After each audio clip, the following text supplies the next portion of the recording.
എന്റെ നമസ്തേ ഇങ്ങനെയാണ്, കുറച്ച് വെറൈറ്റി ഇങ്ങനെയാണല്ലേ? എല്ലാ കാര്യത്തിലും ഇച്ചിരി വെറൈറ്റിയാണ്. നമ്മുടെ പിടുത്തം എപ്പോഴും ഒരു ഡിഫറെന്റ് ആയിരിക്കും. ഡിഫറെന്റ് ആണ്. ആരാണ് ആദ്യമായിട്ട് ബോച്ചെന്ന് വിളിക്കുന്നത്? തോന്നിയതല്ലേ നമുക്ക് ചെയ്യാൻ പറ്റുള്ളൂ, തോന്നാത്ത ചെയ്യാൻ പറ്റില്ല. അതുകൊണ്ടല്ലേ നമ്മളെയൊക്കെ തോന്നിവാസികൾ എന്ന് വിളിക്കുന്നത്. ഒരു പാന്റും ഷർട്ടൊക്കെ ഇൻസേർട്ട് ചെയ്ത് ഷൂസ് ഒക്കെ ഇട്ട്. ഞാൻ ആദ്യം അടിച്ചുപൊളി ഡ്രസ്സൊക്കെ ആയിരുന്നു. അതായത് നിങ്ങളുടെ കാറ് കണ്ടിട്ടുണ്ട് ഞാൻ ടാക്സി ആയിട്ട്, അത് വൈറലായിട്ട്. എന്റെ ഫാദറും ഒരു വെറൈറ്റി ആയിരുന്നു, അതുകൊണ്ടായിരിക്കും ഞാനും കുറച്ച് വെറൈറ്റി ആയിട്ടുണ്ടാവുക. ജനങ്ങളുടെ വിശ്വാസം ഉണ്ടാക്കുക, ആ വിശ്വാസത്തിലൂടെ തട്ടിപ്പ് നടത്തുക, ഇതാണ് ബോച്ചയുടെ രീതി. എന്താണ് ഇവിടെ തട്ടിപ്പ്? ഇന്ന് വരെ ഒരാൾക്ക് പോലും സത്യസന്ധമായിട്ട് പറ്റിക്കപ്പെട്ടു എന്ന് പറയാൻ പറ്റും. ബോച്ചേറ്റി തട്ടിപ്പാണെന്ന് പറയുന്നത് എന്താ തട്ടിപ്പ്? അതിൽ 40 രൂപ കൊടുത്ത് ഒന്നാം തരം ചായ കിട്ടും. ഒരു പ്രവചനം പോലെ ഇത് ഇങ്ങനെ വരും അങ്ങനെ വരുന്നു മുൻകൂട്ടി പ്രവചിക്കുക. ഞാൻ നാളത്തെ അംബാനി ആയിക്കൂടാന്നുണ്ടോ?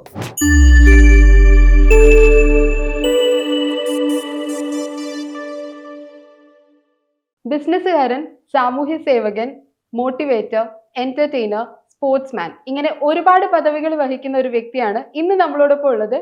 ബോച്ചെ, വെൽക്കം ബോച്ചെ. നമസ്കാരം. ബോച്ചെ സ്റ്റൈൽ ഓഫ് എന്റെ നമസ്തേ ഇങ്ങനെയാണ്, കുറച്ച് വെറൈറ്റി. ഇങ്ങനെയാണല്ലേ? എല്ലാ കാര്യത്തിലും ഇച്ചിരി വെറൈറ്റിയാണ്.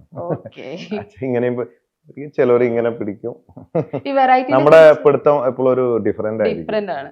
വെറൈറ്റിനെ കുറിച്ച് പറയുമ്പോഴാണ്, ഈ പേര് തന്നെ ഒരു വെറൈറ്റിയാണ്. നമ്മൾ ഈ ബോബി ചെമ്മണ്ണൂർ എന്നൊക്കെ വിളിക്കുമ്പോൾ ചിലർക്ക് ബഹുമാനം കൊണ്ട് അങ്ങനെ വിളിക്കാൻ ഒരു മടിയായിരിക്കും. എന്നാൽ സർ എന്നൊക്കെ പറയുമ്പോൾ അത്രയും ഒരു ഇന്റിമസി കിട്ടില്ല. ബോച്ചെ എന്ന് വിളിക്കുമ്പോൾ എപ്പോഴും എളുപ്പമാണ്. ഇതെങ്ങനെയാണ് ഈ ഒരു പേര് വരുന്നത്? ആരാണ് ആദ്യമായിട്ട് ബോച്ചെ എന്ന് വിളിക്കുന്നത്? ഈ പേര് വിളിക്കുമ്പോൾ പലർക്കും കംഫർട്ടാണ്. കാരണം മറ്റേത് പേര് മാത്രം വിളിക്കാൻ വിഷമം, സാറ് കൂട്ടി വിളിക്കണം, അതാണ് എനിക്ക് ഇഷ്ടമില്ല.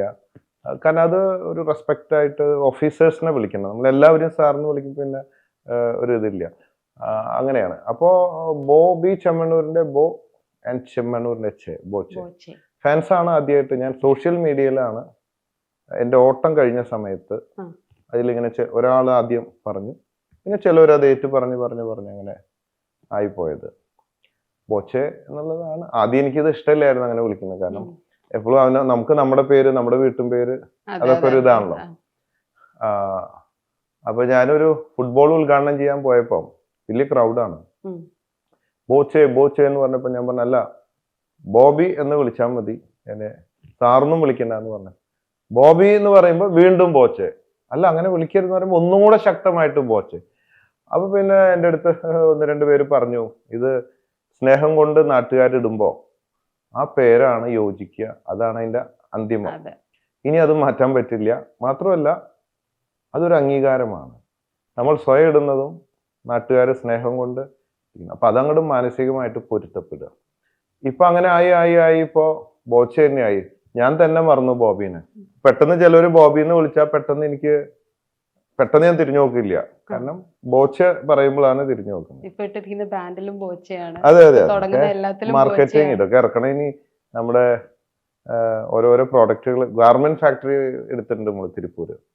അപ്പൊ ഇനി ഓരോന്ന് ഞാൻ ഇട്ടിട്ട് വേണം, ഓരോന്ന് ഇട്ടിട്ട് ഫേമസ് ആക്കി, ഇതേപോലെ നിങ്ങളുടെ ക്യാമറ റെക്കോർഡ് ഒക്കെ കണ്ടിട്ട് വേണം കുറച്ച് കഴിയുമ്പോൾ ഇതൊക്കെ ഇറക്കി വിറ്റ് കാശാക്കാൻ. ഈ കോസ്റ്റ്യൂമിന്റെ കാര്യം പറയുമ്പോഴാണ്, ഒരു ബിസിനസ്മാൻ എന്ന് പറയുമ്പോൾ നമ്മളെ മനസ്സിൽ ഇങ്ങനെ പെയിന്റ് ചെയ്ത് വെച്ചിട്ടുള്ള ഒരു ചിത്രമുണ്ട്. ഒരു പാന്റും ഷർട്ടൊക്കെ ഇൻസേർട്ട് ചെയ്ത് ഷൂസ് ഒക്കെ ഇട്ട്, ഒരു അലങ്കാരത്തിന് ചിലപ്പോൾ കോട്ടും ടൈയും ഒക്കെ ഉണ്ടാവും. പക്ഷെ അതിൽ നിന്നൊക്കെ മാറി ബോച്ചയുടെ ഒരു ഐഡന്റിറ്റി എന്ന് പറയുന്നത് ഈ ഒരു കോസ്റ്റ്യൂമാണ്. എങ്ങനെയാണ് ഈ ഒരു കോസ്റ്റ്യൂമിലേക്ക് എത്തുന്നത്? ഞാൻ ആദ്യം അടിച്ചുപൊളി ഡ്രസ്സൊക്കെ ആയിരുന്നു. എത്രയോ വർഷം മുമ്പ് തൊട്ട്, കോളേജ് തൊട്ടിട്ട് തന്നെ ഡ്രസ്സ്, മോഡേൺ ഡ്രസ്സുകൾ, കാറ്, എന്തുണ്ടെങ്കിലും ഫസ്റ്റ് ഇൻട്രൊഡ്യൂസ് ചെയ്യുന്ന ആളാണ് ഞാൻ. കമ്മല് ഇട്ടിട്ട് മുടി കളർ ചെയ്ത് അടിച്ചുപൊളി. പിന്നെ കുറെ കഴിഞ്ഞപ്പോൾ ഇതൊക്കെ മടുത്തു തുടങ്ങി. ഒരു സെയിം തിങ് എല്ലാവരും ചെയ്യുന്നത്. പുതുമകള്, വെറൈറ്റി, വ്യത്യസ്തനാകുക എപ്പോഴും എൻ്റെ ഒരു ഇതാണ്. വഴി മാറി സഞ്ചരിക്കുക, അതാണ്. അപ്പൊ അങ്ങനെ നോക്കി പിന്നെ ഗ്രാൻഡ് ഫാദറിന്റെ ഒരു ഡ്രസ്സ് ഇങ്ങനെ ഇടയ്ക്ക് ഇട്ട് നോക്കും. പഴയത്, അത് വീക്കട്ടാണ്, ഇത് റൗണ്ടാണ്.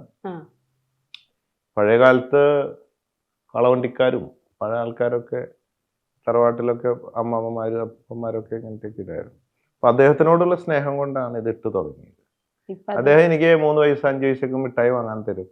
1-ാം ക്ലാസ് 2-ാം ക്ലാസ്സിലൊക്കെ. കാലക്കുഴിഞ്ഞു കൊടുക്കുക അദ്ദേഹത്തിന്റെ. അപ്പൊ അങ്ങനെ അപ്പാപ്പന്റെ. അങ്ങനെയാണ് ഈ ഡ്രസ്സിലേക്ക്. പിന്നെ വൈറ്റ് ആണ്, വളരെ ഫ്രീ ആണ്, വളരെ ഓപ്പൺ ആണല്ലോ, തടസ്സങ്ങളൊന്നുമില്ല, ക്ലിയർ ആണ്. കൂൾ.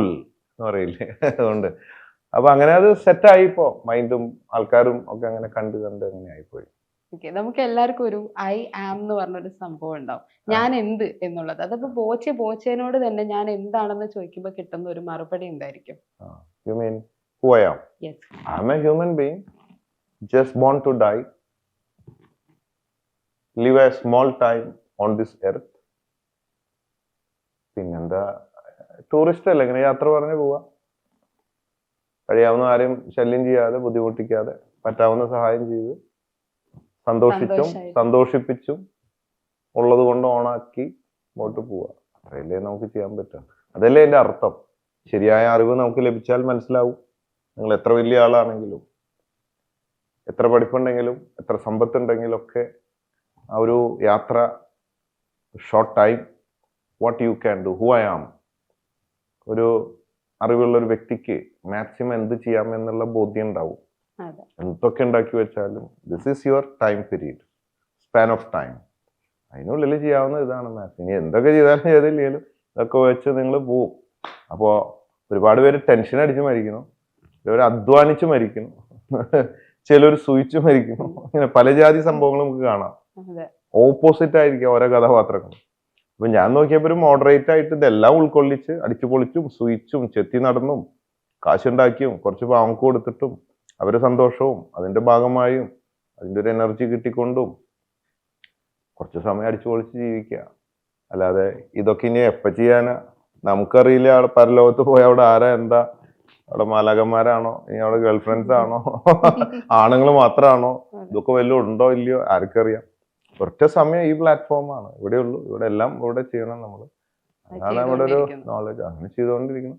ചിലത് നന്നാവും, ചിലതും മോശമാവും, അതിന്റെ ഭാഗമല്ലേ.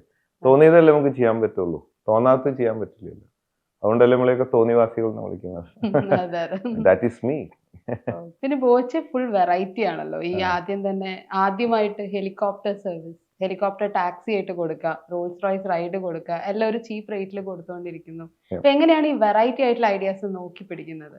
ഹെലികോപ്റ്റർ ഞാൻ ആദ്യം ഫസ്റ്റ് 2 പ്രാവശ്യം കൊടുന്നു. ആദ്യം ഒരു പ്രാവശ്യം കൊണ്ടുവന്നു, പിന്നെ അത് നിർത്തിവെച്ചു. പിന്നെ ഇപ്പോ കോവിഡിന്റെ കുറച്ച് മുമ്പ് കൊണ്ടുവന്നു, മൂന്നാറിലൂടെയൊക്കെ സർവീസ് നടത്തി. കോവിഡ് ടൈമിൽ നിർത്തിവെച്ചു. ഹെലികോപ്റ്റർ സർവീസ് ശരിക്കും ഇപ്പോഴും ലാഭത്തിലാക്കാൻ എനിക്കെന്നല്ല ആർക്കും പറ്റിയിട്ടില്ല, ഒരു റീസണബിൾ റേറ്റിൽ. പിന്നെ ഹെവി ചാർജ് ചെയ്യണം, അപ്പൊ കോമൺ മാനിന് പറ്റില്ല.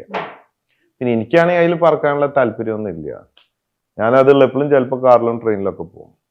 അതുകൊണ്ട് തൽക്കാലം നിർത്തി വെച്ചിരിക്കുക. ഇപ്പൊ ബോച്ചെ 1000 ഏക്കറിൽ വരുമ്പോൾ ഹെലിപാഡ്, ഹെലികോപ്റ്ററൊക്കെ വേണം. കാരണം അത് ഇന്റർനാഷണൽ ഗസ്റ്റുകളെ ആയുർവേദമൊക്കെ കണക്ട് ചെയ്യണമെങ്കിൽ എയർപോർട്ടിൽ നിന്ന് പിക്ക് ചെയ്ത് അരമണിക്കൂറിൽ 4 മണിക്കൂറിലൊക്കെ എത്തിക്കാനായിട്ട്.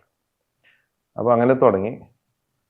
റോൾസ് റോയ്സ് ആദ്യം എടുത്തത് ടാക്സി അല്ലാതെ എനിക്ക് തോന്നുന്ന ഒരു 20 വർഷം മുമ്പ്, 15-20 വർഷം മുമ്പൊക്കെ ആയിരിക്കാം. ഇപ്പോൾ ലാസ്റ്റ് കുറച്ച് വർഷം മുമ്പ് എടുത്തത് അത് ടാക്സി ആക്കി. അത് ടാക്സി എന്ന് പറഞ്ഞ് ഇന്ന് വരെ ഒരാളുടെ ഒന്നും പൈസ വാങ്ങിയിട്ട് ആൾ കയറ്റിയിട്ടില്ല. 1-2 കല്യാണത്തിന് ചോദിച്ചു എന്തോ പോയിട്ട് അതിനെന്തോ ചെറിയ പൈസ വാങ്ങി. പിന്നെ കുറെ പേരെ വെറുതെ കയറ്റിയിട്ടുണ്ട്, ഫ്രീ സർവീസ്. കയറി ഒരു ചെറിയ റൗണ്ട് അടിച്ചു, ഒരു സെൽഫി എടുത്തു. അതൊക്കെ അവർക്ക് വലിയ കാര്യമല്ലേ, നമുക്ക് വലിയ സന്തോഷം. അതൊക്കെ കാണുമ്പോൾ അവർക്കും വലിയൊരു സന്തോഷം. അങ്ങനെ ഒരു അവസരം അവർക്ക് ഇല്ല. കാരണം ഇത് വളരെ റെയറാണ്. ഇത്രയും കോടി ജനങ്ങളിൽ ചിലപ്പോൾ ആയിരക്കണക്കിന് പേർക്കാണ് അങ്ങനെ ഒരു അവസരം. അതിപ്പോ എല്ലാവരും കയറ്റാൻ പറ്റിയിട്ടില്ല. അതിൻ്റെതായ കിംവദന്തികളൊക്കെ ചിലവർ പറയാറുണ്ട്, എനിക്ക് കിട്ടിയില്ല, അവന് കിട്ടിയില്ല. സോഷ്യൽ മീഡിയയിൽ പതിനായിരക്കണക്കിന് പേര് ചോദിച്ചുകൊണ്ടിരിക്കും. പറ്റാവുന്നത് ചെയ്യും, എല്ലാം ചെയ്യാൻ പറ്റില്ലല്ലോ നമുക്ക്. എന്തായാലും ഒരു നല്ല ലക്ഷ്യത്തോടു കൂടി ചെയ്തിട്ടുള്ള. അതെ, നമ്മള് ഇങ്ങനെ പിന്നെ അത് പബ്ലിസിറ്റി കിട്ടും. ടാക്സി ആക്കി, ആദ്യത്തെ ടാക്സി. അപ്പോ ഫോറിൻ കൺട്രീസിൽ പോലും ഫേമസ് അത്. ഞാൻ നാള് എവിടെയാണ്, പാരീസിൽ പോയി ഒരു സായിപ്പ് വന്നിട്ട് "Can I take a selfie?" വന്നിട്ട് സെൽഫി. അപ്പൊ ഞാൻ വിചാരിച്ചു, എനിക്ക് ഇവിടെയും സായിപ്പുമാര് വരെ ഫാൻസോ. കുറച്ച് കഴിഞ്ഞപ്പോഴാണ് ചമ്മിപ്പോയത്. അതായത് നിങ്ങളുടെ കാറ് കണ്ടിട്ടുണ്ട് ഞാൻ ടാക്സി ആയിട്ട്, അത് വൈറലായിട്ട്. അത് കണ്ടത് കൊണ്ട് സെൽഫി നിങ്ങളോടൊരു ഇഷ്ടം തോന്നി, നിങ്ങളൊരു വെറൈറ്റി ആണ് എന്ന് തോന്നിയത് കൊണ്ട് എടുത്താന്ന് മനസ്സിലായി. എന്റെ ആരാധകനല്ല എന്ന് മനസ്സിലായി. പക്ഷെ അത് ഫേമസ് ആയി. അതെ. മാർക്കറ്റിംഗ് ആംഗിൾ ഓൾസോ പല ആംഗിളുകളുണ്ട് നമുക്ക്. മാർക്കറ്റിംഗ്, ചാരിറ്റി, മറ്റുള്ളവരുടെ സന്തോഷം, എന്റെ സന്തോഷം. കേരളത്തിൽ ആദ്യമായിട്ട് ഒരു മൊബൈൽ ജ്വല്ലറി സർവീസ് കൊണ്ടുവന്നതും ബോച്ച തന്നെയാണ്. അത് പറക്കും ജ്വല്ലറി എന്ന് പറയുന്നത്. എന്തല്ല എല്ലാം ഈ ആദ്യത്തെ എല്ലാം ബോച്ച കൊണ്ടുവരുന്നത് എങ്ങനെയാ? അത് ആദ്യത്തെ തന്നെ നോക്കി പിടിക്കണോ എന്നുള്ള ഒരു ലക്ഷ്യത്തിലാണോ അങ്ങനെ വെറൈറ്റി ആയിട്ട്? വെറൈറ്റി കൊണ്ടുവരാന്നല്ല, എനിക്ക് തോന്നണ എന്റെ ഫാദറും ഒരു വെറൈറ്റി ആയിരുന്നു, അതുകൊണ്ടായിരിക്കും ഞാനും കുറച്ച് വെറൈറ്റി ആയിട്ടുണ്ടാവുക. വെറൈറ്റി കൊണ്ടുവരുന്നതല്ലല്ലോ, അത് നമ്മുടെ ഉള്ളിൽ നിന്ന് വരുന്ന ഒരു കലയാണല്ലോ. നമുക്ക് എല്ലാവർക്കും തോന്നാത്തത് നമുക്ക് തോന്നുന്നു, അവർക്ക് തോന്നുന്നത് എനിക്ക് തോന്നുന്നില്ല. അപ്പൊ അതൊരു കലയാണ്. കലയുള്ളവർക്ക് അത് കലയാണ്, കലയില്ലാത്തവന്റെ കയ്യിൽ കൊല മാത്രമേ ഉണ്ടാവുള്ളൂ. അതിപ്പോ എന്താ പറയാ, എന്നൊക്കെ അങ്ങനെയൊക്കെയാണ്. 5 പേരിൽ 5 ജാതിയല്ലേ, പല ജാതിയായിരിക്കും. ബഹുജീവനം പലവിധം എന്ന് പറഞ്ഞ പോലെയാണ്. ഈ ബിസിനസ്സുകാരെന്ന് പറയുമ്പോൾ സ്വാഭാവികമായിട്ട് ശത്രുക്കൾ ഉണ്ടാവും. അപ്പൊ ഈ ശത്രുക്കൾ, ഓരോ ബിസിനസ് വളരുന്നതിനനുസരിച്ച് ശത്രുക്കളുടെ എണ്ണവും കൂടും. എങ്ങനെയാണ് ബോച്ച ശത്രുക്കളെയൊക്കെ ഒന്ന് ഡീൽ ചെയ്യുന്നത്? ശത്രുക്കൾ എന്ന് പറയാൻ എനിക്ക് ശത്രുക്കൾ ഉണ്ടാവേണ്ട ആവശ്യമില്ല. കാരണം ഞാൻ ആരെയും ദ്രോഹിക്കാൻ പോവാറില്ല. ഞാൻ കഴിയാവുന്ന പറ്റാവുന്ന സഹായങ്ങളാണ് ചെയ്യാറ്. ആരും ദ്രോഹിക്കാൻ പോവാറില്ല, പിന്നെ ആരെയും പറ്റിക്കാൻ പോവാറില്ല. അപ്പൊ പിന്നെ ശത്രുക്കളില്ല. പക്ഷെ നമ്മളിങ്ങനെ ഓരോരോ പുതിയ ബിസിനസ്സുകൾ തുടങ്ങുമ്പോൾ അവിടെ കോമ്പറ്റീഷൻ ഉണ്ടാവും. അപ്പോൾ പലർക്കും അവിടെ ഒരു ടെൻഷൻ ഉണ്ടാവും. ഇങ്ങനെയൊക്കെയുള്ള വരുമ്പോൾ നമ്മൾ വലിയ പുതുമകൾ ഉണ്ടാവും. ചിലപ്പോൾ നമ്മൾ വെറുതെ കൊടുക്കും, ആദ്യം കുറച്ച് ഡിസ്കൗണ്ട് കൊടുക്കും. അങ്ങനെ ഒരു കോർപ്പറേറ്റ് കൾച്ചറിൽ പല ഫീൽഡിലേക്ക് കയറി വരുമ്പോൾ ശത്രുതയല്ല, അതൊരു ഇൻസെക്യൂരിറ്റി തോന്നുന്നവർ എന്താവും ഇങ്ങനെ വരുമ്പോൾ എന്നൊക്കെയുള്ള ഒരു ചിന്ത ഉണ്ടാവും. ഇപ്പൊ തന്നെ ഞാൻ ഇന്ന് വരുമ്പോ തന്നെ എനിക്കൊരു ഫോൺ വന്നു. അത് ഈ കണ്ണാടി കടകള്, ഞങ്ങൾ ഇത് തുടങ്ങുന്നുണ്ട്, ബോച്ചെ ലെൻസ് എന്ന് പറഞ്ഞിട്ട് ലെൻസ് മാനുഫാക്ചറിങ്. കേരളത്തിലാകെ 2 പേരങ്ങോട്ട് ഉള്ളൂ. വലിയ സ്കോപ്പുള്ളൊരു ബിസിനസ്, വലിയ ഹ്യൂജ് ഇൻവെസ്റ്റ്മെന്റ് ഉള്ളതാണ്. അതാണ്. അപ്പൊ അടുത്ത മാസമാണ് ഉദ്ഘാടനം വിചാരിക്കുന്നത്. അപ്പൊ ഇത് കണ്ണാടി കട കേരളത്തിൽ എനിക്ക് തോന്നുന്നു 3000-4000 കണ്ണാടി കടകളുണ്ട്, ഒപ്റ്റിക്കൽ ഷോപ്സ് ഒക്കെ ഉണ്ട്. അപ്പൊ എന്റെ അടുത്ത് ഒരാൾ കുറച്ച് ചോദിച്ചു, ഫ്രണ്ടിന്റെ ഫ്രണ്ടാ, അല്ല ഇനിയിപ്പോ ഈ ഫീൽഡിലേക്കും വന്നോ, നമ്മുടെ കഞ്ഞിയിൽ പാറ്റിയിടാനുള്ള പരിപാടിയാണോ എന്ന് ചോദിച്ചു. ഞാൻ പറഞ്ഞു എന്തേ? അല്ല ഇനിയിപ്പോ തുടങ്ങൂല, 1000-കണക്കിന് കടകൾ ഫ്രാഞ്ചൈസി ആയില്ലേ. ഞാൻ പറഞ്ഞു ഇല്ല, ഇത് മാനുഫാക്ചറിങ് ആണ്, നിങ്ങൾക്ക് സാധനം തരിക, സപ്പോർട്ട് ചെയ്യുക, നിങ്ങളെ കടകളെ പ്രൊമോട്ട് ചെയ്യുക, അപ്പൊ എനിക്കും കച്ചവടം കിട്ടും എന്നുള്ളതാണ് ബോച്ച ലെൻസ്. അപ്പൊ ചിലവർക്ക് അങ്ങനത്തെ എക്സൈറ്റ്മെന്റ് ഉണ്ട്. അങ്ങനെയല്ല, നമ്മളാരും മനഃപൂർവ്വം നശിപ്പിക്കാനോ ഒന്നും പോകത്തില്ല. ബിസിനസ്സിൽ ഉണ്ടാവും. പിന്നാലെ ഒരു ബിസിനസ്സും ചെയ്യാതിരിക്കണം. എല്ലാവർക്കും അപ്പോഴും പ്രശ്നം ഉണ്ടാവും, വേറെ എന്തെങ്കിലുമൊക്കെ കണ്ടുപിടിക്കും. അതാണ്. ഓരോരുത്തർക്കും ഓരോ ബിസിനസ് രീതി ഉണ്ടല്ലോ. ജനങ്ങളുടെ വിശ്വാസം ഉണ്ടാക്കുക, ആ വിശ്വാസത്തിലൂടെ തട്ടിപ്പ് നടത്തുക, ഇതാണ് ബോച്ചയുടെ രീതി. അല്ലെങ്കിൽ ബോച്ചയുടെ ബിസിനസ് മോഡൽ ഒരു അപകടകരമായിട്ടുള്ള ബിസിനസ് മോഡലാണെന്നൊക്കെ ഇപ്പൊ റീസെന്റ് ആയിട്ട് ഒരു ഓൺലൈൻ ചാനലിൽ പറയുന്നത് കേട്ടു. അപ്പൊ അതിനെ എങ്ങനെയാണ് ബോച്ച ആ ഒരു സ്റ്റേറ്റ്മെന്റിനെ നോക്കി കാണുന്നത്? ആ സ്റ്റേറ്റ്മെന്റ് നോക്കി കാണാൻ ഞാൻ ഓപ്പൺ ആയിട്ട് ചോദിച്ചിരുന്നു ഇതുവരെ. അങ്ങനെയൊക്കെ കേട്ടപ്പോ ആരെങ്കിലും തട്ടിച്ചതായിട്ട് ഉണ്ടെങ്കിൽ, ആർക്കെങ്കിലും 1 രൂപയെങ്കിലും നഷ്ടപ്പെട്ടിട്ടുണ്ടെങ്കിൽ, വഞ്ചിച്ചിട്ടുണ്ടെങ്കിൽ അവരെ മുമ്പോട്ട് കൊണ്ടുവരൂ എന്ന് ഞാൻ പറഞ്ഞിട്ടുണ്ട്. ഇതുവരെ ഒരാൾക്കും ഒരാളെ കാണിച്ചു തരാൻ പറ്റിയിട്ടില്ല. പിന്നെ ചെറിയ ചെറിയ കാര്യങ്ങൾ, കമ്പനിയിൽ സ്റ്റാഫിന് പറ്റുന്ന ചില അബദ്ധങ്ങളും അപകടങ്ങളും വാശികളും, അല്ലെ ചെയിൻ പൊട്ടി, നല്ല സ്വർണം പെട്ടെന്ന് പൊട്ടും, കേടാവില്ല. ചെമ്പ് കൂടിയാൽ നല്ല ബലം കൂടും. അപ്പോൾ വന്നു മാറ്റി തന്നില്ല, പണിക്കൂലി എടുത്തു, അതിൻ്റെ പ്രശ്നം, അതിൻ്റെ കൺസ്യൂമർ കേസ് പറ്റിച്ചു. അല്ലെങ്കിൽ അതുപോലെയൊക്കെ ഇതുണ്ടല്ലോ, ബോച്ചയായിട്ട് ഓടിപ്പോ വന്നു വയറിളകി ഒരാൾക്ക്, അപ്പോൾ അതെടുത്ത് ഇതാക്കി, അല്ലെ അങ്ങനത്തെ ചെറിയ ചെറിയ കാര്യങ്ങൾ. ബിസിനസ് അല്ലേ, ഇതെല്ലാം എനിക്ക് നോക്കാൻ പറ്റില്ലല്ലോ. അപ്പോൾ പല സ്റ്റാഫുകളും ഡയറക്ടേഴ്സും പലരുമായിട്ടല്ലേ ഇത് നടത്താൻ പറ്റുക. നമ്മളിതിൻ്റെ ചുക്കാൻ പിടിക്കുക, കൺട്രോൾ ചെയ്യുക എന്നല്ലാതെ എല്ലായിടത്തും പോയിരിക്കാനോ അല്ലെ എല്ലാം അന്വേഷിക്കാനോ പറ്റില്ല. അപ്പോൾ ഡയറക്ടർമാരും സ്റ്റാഫുകളും അവരുടെ ഉത്തരവാദിത്തങ്ങളുണ്ട്. പറ്റാവുന്നൊക്കെ അറിവിൽ വന്നാൽ ചെയ്തു കൊടുക്കും, പരിഹരിച്ചു കൊടുക്കും. അല്ലാതെ എൻ്റെ ജീവിതത്തിൽ ഇപ്പം ഞാൻ എൻ്റേതായിട്ടൊരു 35 വർഷമായിട്ട് ബിസിനസ് ചെയ്യാണ്. ഇന്ന് വരെ ഒരാൾക്ക് പോലും സത്യസന്ധമായിട്ട് പറ്റിക്കപ്പെട്ടു എന്ന് പറയാൻ പറ്റില്ല. ഞങ്ങൾ 161 വർഷത്തെ വിശ്വസ്ത പാരമ്പര്യമുണ്ട്. 4ാം തലമുറക്കാരനാണ് ഞാൻ. ഞങ്ങൾ അപ്പാപ്പൻ ഇനാശു എന്ന് പറയും, ഫാദർ ദേവസി, ഇനാശുവിൻ്റെ ഫാദർ ഔസേപ്പ്, അവിടെ നിന്ന് ഇങ്ങോട്ട് തുടങ്ങുകയാണ്. അതിലെ ബ്രദേഴ്സാണ്, ഒന്ന് ദേവസി മാസ്റ്റർ, ഒന്ന് ആപ്പു മാസ്റ്റർ, ഒന്ന് അന്തു മാഷ്, അങ്ങനെ 4 ബ്രദേഴ്സാണ് ബിസിനസ് ചെയ്യുന്നു.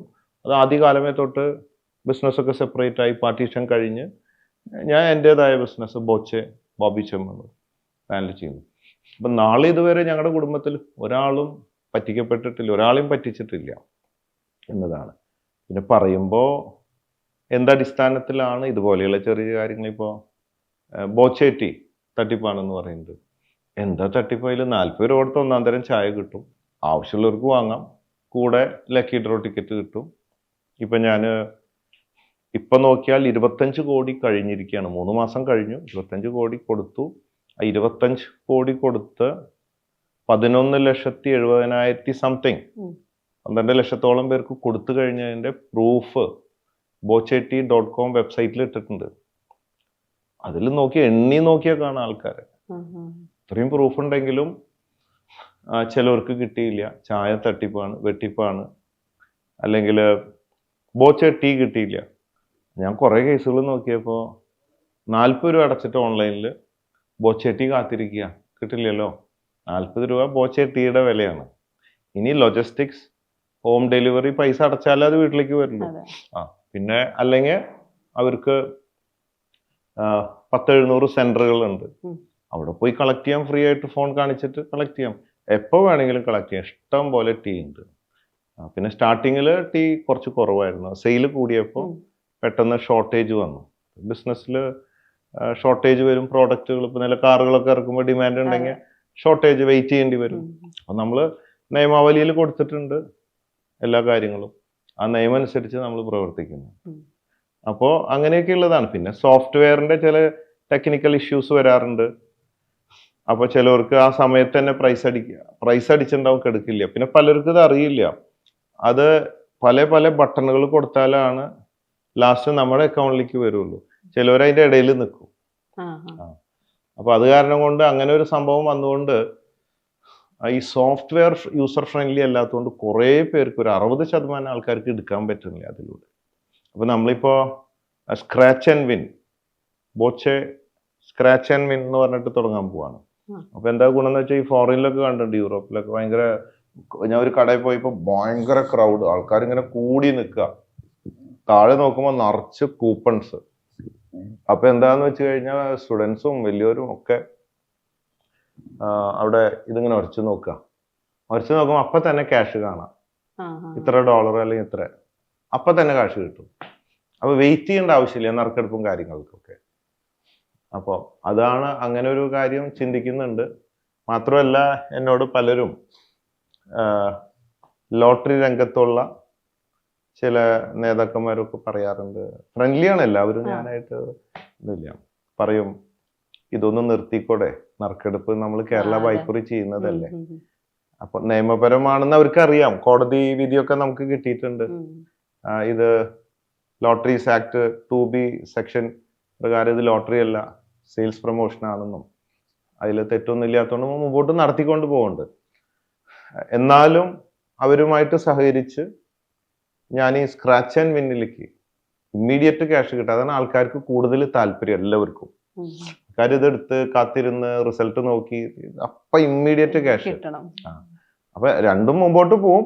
മറ്റേത് നിർത്തണമെന്ന് ഇങ്ങനെ ആലോചിച്ചു കൊണ്ടിരിക്കുന്നുണ്ട്, പക്ഷെ നിർത്തിയിട്ടില്ല. മിക്കവാറും മുമ്പോട്ട് പോയിട്ട് വേണമെങ്കിൽ ഇവരുമായിട്ട് സഹകരിക്കാൻ ഭാവിയിൽ ആലോചിക്കുന്നുണ്ട്. അങ്ങനെയാണ്. അപ്പൊ ഇതൊക്കെ എന്ത് പറഞ്ഞാൽ ഇനിയിപ്പോ സ്ക്രാച്ച് ആൻഡ് വിൻ തുടങ്ങുമ്പോൾ ആരെങ്കിലും ഒക്കെ പറയും ഇതും തട്ടിപ്പാണെന്ന് പറഞ്ഞു. എന്താണ് ഇവിടെ തട്ടിപ്പ് എന്ന് വ്യക്തമായിട്ടില്ല. അതാണ്. പിന്നാളെ ഒരുത്തൻ നൗഫൽ എന്ന് പറയുന്ന ഒരു വ്യക്തി 31 പ്രാവശ്യം ക്യാഷ് പ്രൈസ് അടിച്ചു ആൾക്ക്. 31 പ്രാവശ്യം. ആൾ സോഷ്യൽ മീഡിയയിലൂടെ നിരന്തരം ഒരു സമ്മാനം പോലും എനിക്ക് അടിച്ചിട്ടില്ല. ഞാൻ 100 ചില്ലാൻ പ്രാവശ്യം വാങ്ങി, അതും നുണയാ. അല്ല, 300 ചില്ലാൻ പ്രാവശ്യം വാങ്ങി എന്ന് പറയാം, നുണയാ. ഞങ്ങൾ കണക്കെടുത്ത് നോക്കിയപ്പോൾ 100 ചില്ലാൻ പ്രാവശ്യം വാങ്ങി, 31 പ്രാവശ്യം അടിച്ചു, എനിക്ക് ഒന്നും കിട്ടിയില്ല. അതുകൊണ്ട് ആരും ഇത് വാങ്ങരുത്, ആർക്കും കിട്ടുന്നില്ല. ഈ 12 ലക്ഷത്തോളം നമ്മൾ കൊടുത്ത പ്രൂഫ് അവിടെ എടുക്കുകയാണ്. ഇതൊക്കെ കണ്ടൂടെ? അങ്ങനെ പ്രചരണം പറ്റി. അത് ആരെങ്കിലും കൊട്ടേഷൻ ആയിരിക്കാനാ സാധ്യത. വരുമ്പോ ഉണ്ടാവുമല്ലോ കൊട്ടേഷൻ കൊടുത്ത് ആരെങ്കിലും ഒക്കെ ഇറക്കും, അങ്ങനെ ആയിരിക്കണം. അവർക്ക് പോലീസ് കേസ് കൊടുത്തിട്ടുണ്ട്. അപ്പോ പോലീസ് കേസും കാര്യങ്ങളായിട്ട് ഇപ്പൊ അത് വരുന്നുണ്ട്. അപ്പൊ ഇങ്ങനെയൊക്കെ ബിസിനസ്സിനെ തകർക്കാൻ വേണ്ടി, അല്ലെങ്കിൽ ജനങ്ങളില് തെറ്റിദ്ധാരണ പരത്തി സെയിൽസ് എങ്ങനെ അടിച്ചൊതുക്കാം, അങ്ങനെയൊക്കെയുള്ള രീതിയിലുണ്ടാവും. പിന്നെ ചിലവരിപ്പോ നമ്മളല്ലേ ഏത് വലിയ ഗ്രൂപ്പും ഷെയർ, ഡെപ്പോസിറ്റ്, NCD, ഞങ്ങൾക്ക് മലങ്കരയിലൊക്കെ ഞങ്ങൾ ഡെപ്പോസിറ്റ് എടുക്കുന്നുണ്ട്, ക്രെഡിറ്റ് സൊസൈറ്റി ലൈസൻസ് ഉണ്ട്, NBFC RBI ലൈസൻസ് ഉണ്ട് ഞങ്ങൾക്ക്. അങ്ങനെ പലതിലും നമ്മൾ ചെയ്തുകൊണ്ടിരിക്കുന്നുണ്ട്. ഇതിൽ ഫണ്ട് വരുമ്പോഴാണല്ലോ ഇന്ന് ആരും ഫണ്ടിന്റെ ഇൻവെസ്റ്റേഴ്സിന്റെ എണ്ണം കൂടുമ്പോൾ നമ്മുടെ ബ്രാഞ്ചുകളും ബിസിനസ്സുകളുടെ എണ്ണം കൂടും. ഇൻവെസ്റ്റേഴ്സ് അല്ലേ നമ്മുടെ ശക്തി, ക്രെഡിബിലിറ്റി അല്ലേ അതിന്റെ ശക്തി. അപ്പൊ ഫണ്ട് വരുന്നു, ഇഷ്ടംപോലെ ആൾക്കാർ നമുക്കൊണ്ട് ഫണ്ട് തരാൻ ബിസിനസ്സുകൾ ഇങ്ങനെ പുതിയതായിട്ട് ചെയ്തുകൊണ്ടിരിക്കുന്നു. അപ്പൊ അതിനടിക്കാൻ നോക്കും. ബോച്ച ചെയ്യുന്ന ബിസിനസ് രീതി തെറ്റാണ്, ഇത് ശരിയല്ല, അങ്ങനെയുള്ള കുറെ സംഭവങ്ങൾ. ശരിയല്ലാതെ ആവുമ്പോ പറയാം ശരിയല്ല. ഒരാൾ പറ്റിക്കപ്പെടുമ്പോൾ, അല്ലെങ്കിൽ എന്തെങ്കിലും തട്ടിപ്പ് നടത്തുമ്പോൾ, അങ്ങനെയൊക്കെയല്ലേ നമ്മൾ ചെയ്യാം. അല്ലെങ്കിൽ സ്വർണത്തിന് ക്വാളിറ്റി ഇല്ലാണ്ടാവുമ്പോ, ഇത് ഒരു പ്രവചനം പോലെ ഇത് ഇങ്ങനെ വരും അങ്ങനെ വരുന്നു മുൻകൂട്ടി പ്രവചിക്കുക, അത് തെറ്റല്ലേ? അപ്പൊ ആ ഒരു ബ്രാൻഡിനെ, ബിസിനസ്സിനെ വലിച്ചു താഴോട്ട് കൊണ്ടുപോയില്ലേ? അറിഞ്ഞോ അറിയാതെ ആയാലും ഒരാൾ അഭിപ്രായം പറയുമ്പോൾ നമുക്ക് പറയാൻ പറ്റുമോ ഞാൻ നാളത്തെ അംബാനി ആയിക്കൂടാന്നുണ്ടോ? ഇന്ത്യയിലെ ഏറ്റവും വലിയ കാശുകാരനായിക്കൂടാന്നുണ്ടോ? ആണ് അല്ല എന്ന് പ്രവചിക്കാൻ പറ്റുമോ? അപ്പോ അതിനെ പ്രവചിക്കുക, ഇങ്ങനെയാവും അങ്ങനെയാവും, ഇത് ഇങ്ങനെയാണ് അങ്ങനെയാണ്, തട്ടിപ്പാണ് അതുപോലെ പറഞ്ഞു ഒരാളെ പോലെ കാണിച്ചതാ. അപ്പൊ അതൊന്നും പറഞ്ഞാലും നമ്മൾക്ക് ബാധിക്കുന്നതല്ല, മൈൻഡ് ചെയ്യാറില്ല. കാരണം നമ്മുടെ ഇൻവെസ്റ്റേഴ്സിന് ഇതുവരെ 1 രൂപ കിട്ടാതിരുന്നിട്ടില്ല ഇത്രയും വർഷമായി. എന്നാൽ ഇന്ന് എല്ലാവരും കാണുന്നുണ്ട്, 2-4 വർഷം കഴിയുമ്പോൾ ഓരോ പുതു കമ്പനികൾ പൊട്ടിമുളയ്ക്കുകയും കോടികൾ പറ്റിച്ച് പോവുകയും ചെയ്യും. ജനങ്ങൾ നോക്കുക എന്താ? ബ്രാൻഡ്, വ്യക്തി, വിശ്വാസം. അതാണ്. Thanks for watching. Don't forget to like, share and subscribe for more insightful comparisons and business tips.